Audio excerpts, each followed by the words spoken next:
Sebenarnya menteri ini pembantu presiden atau menghambat cita-cita dari Pak Presiden, begitu. Ratifikasi yang dibuat benar-benar dapat berdampak bagi kesejahteraan rakyat. Yang pertama, Pak, kami minta evaluasi kembali perjanjian dagang bilateral dan multilateral. Perang tarif yang dilakukan Trump menunjukkan bahwa perjanjian ternyata bisa diobrak-abrik kapan saja. Tentu oleh negara yang punya kekuatan ekonomi dan juga kekuatan militer seperti Amerika, begitu Pak.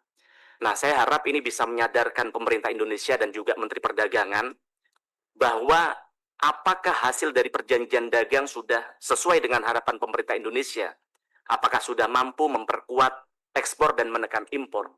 Termasuk yang kita bahas hari ini adalah soal AFTA, yang sudah tadi Bapak paparkan sudah ditandatangani sejak tahun 2018. Nah, kami ingin tanya, sejak tahun 2018 dampaknya bagi rakyat kita apa? Nyatanya salah satu bagian dari perjanjiannya adalah Tiongkok, yang kita lihat di lapangan hari ini membanjir produk-produk Tiongkok di dalam negeri, dan kita UMKM kita tidak berdaya, begitu Pak. Nah, kemarin kalau kita lihat banyak rakyat, banyak pemerintah teriak-teriak soal bagaimana Apple tidak boleh memasukkan produk iPhone 16 karena mereka belum buka industri dalam negeri, Pak. Yang kemudian memaksakan mereka, hari ini mereka bangun industri dalam negeri, bangun pabrik di negara kita, dan akhirnya iPhone 16 bisa masuk. Tapi di sisi lain, Kementerian Perdagangan, Kementerian Perindustrian, hari ini jenengan lihat bahwa banjir sekali produk-produk Cina yang ongkang-ongkang kaki bisa masuk ke dalam negeri, salah satunya apa? Mobil. Yang ternyata mereka masuk dalam negeri tidak ada syarat satupun yang mengharuskan kepada mereka untuk bangun industri dalam negeri, Pak.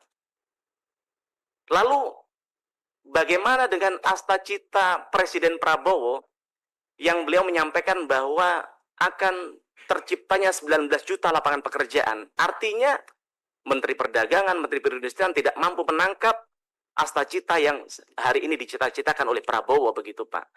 Nah, maka kami kadang berpikir, sebenarnya menteri ini pembantu presiden atau menghambat cita-cita dari Pak Presiden, begitu. Jenengan tahu kemarin ada salah satu puisi gubahan dari namanya Oki Mandasari, Pak. Beliau adalah salah satu sastrawan di Universitas Indonesia. Saya ingin bacakan sedikit agar kita semua tergugah. Beliau menyampaikan bahwa telinga kita mendengar bahwa akan ada 19 juta lapangan pekerjaan, tapi mata kita melihat PHK di mana-mana.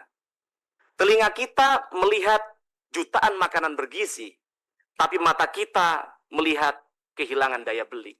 Maksud kami apa, Pak? Kemarin kami baru rapat di tempat ini. Jenengan tahu bahwa kita penghasil timah terbesar, tapi ternyata solder saja kita harus impor, begitu.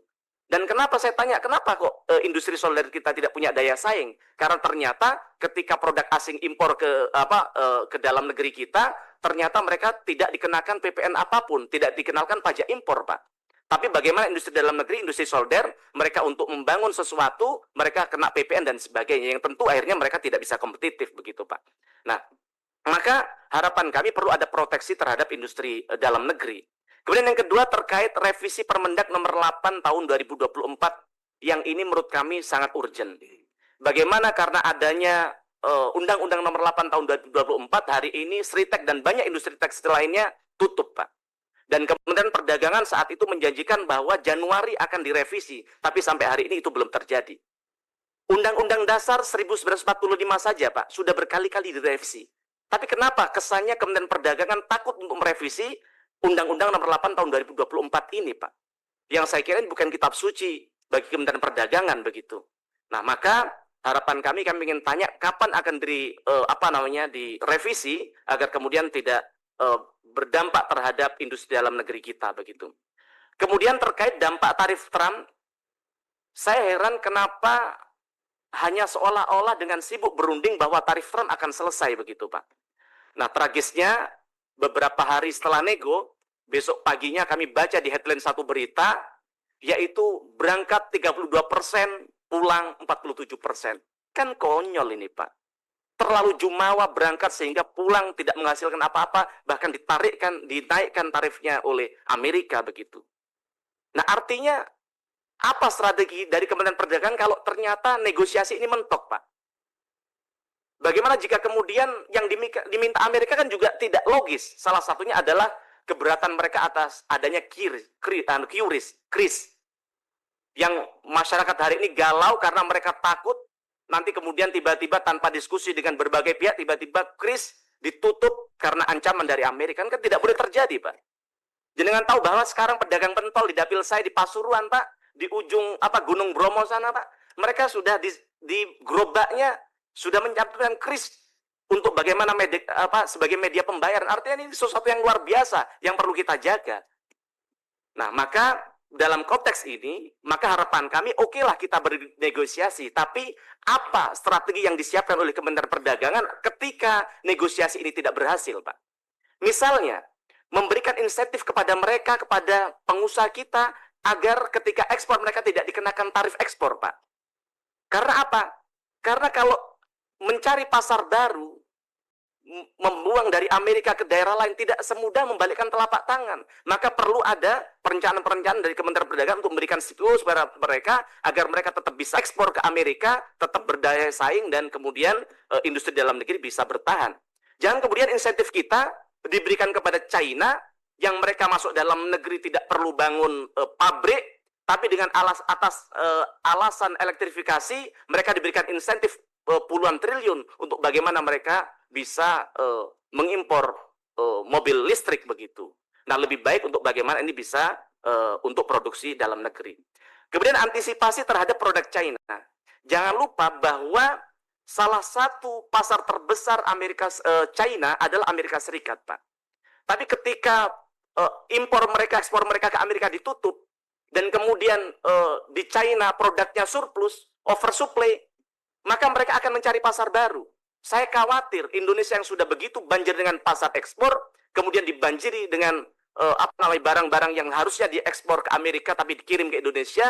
Nah, apa strategi Bapak untuk mengamankan agar ini tidak terjadi, Pak? Saya pernah nyampaikan di tempat ini, di Tanah Abang sempat ada baliho yang tinggal kita scan, kita sudah bisa belanja produk dari China. Pertanyaan saya, Bapak sudah pernah cek itu, Pak? Sudah Bapak turunkan belum? Dan jenengan tahu hari ini yang terjadi di sana apa, Pak? Mereka semakin ugal-ugalan, Pak. Mereka bukan hanya mengirim produknya ke Tanah Abang, tapi mereka orang-orang Tiongkok ini jualan secara langsung di Tanah Abang, Pak.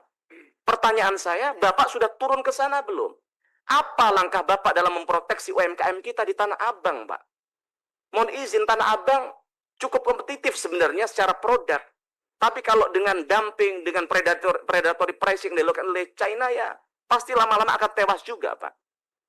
Kemudian selanjutnya, mungkin Bapak tahu hari-hari ini sedang ramai soal bagaimana namanya Nana Mirdad, Pak. Nana Mirdad ini dia terjerat namanya pinjol, nilainya tidak besar 800.000, Pak. Tapi dikejar begitu masif dengan namanya debt collector. Jenengan tahu pinjolnya dari mana, Pak? Dari namanya GoPay, aplikasi Gojek, Pak. Nah, setelah saya cermatin, betul, Pak. Coba Bapak, saya nggak tahu Pak Menteri sempat nggak pesan GoFood lewat Gojek. Saya rasa nggak pernah, Pak, ya. Tapi coba, nanti Bapak coba buka GoFood atau melakukan kegiatan apapun di GoPay, Pak. Dengan aplikasi Gojek, ketika Bapak mau check out, itu selalu muncul namanya pay later 0%, Pak. Kalau Bapak nggak cermat, kan orang ini sekarang efektif efisien, bagaimana caranya cepet-cepet. Kadang tidak sempat baca, diklik itu, Pak, tanda itu.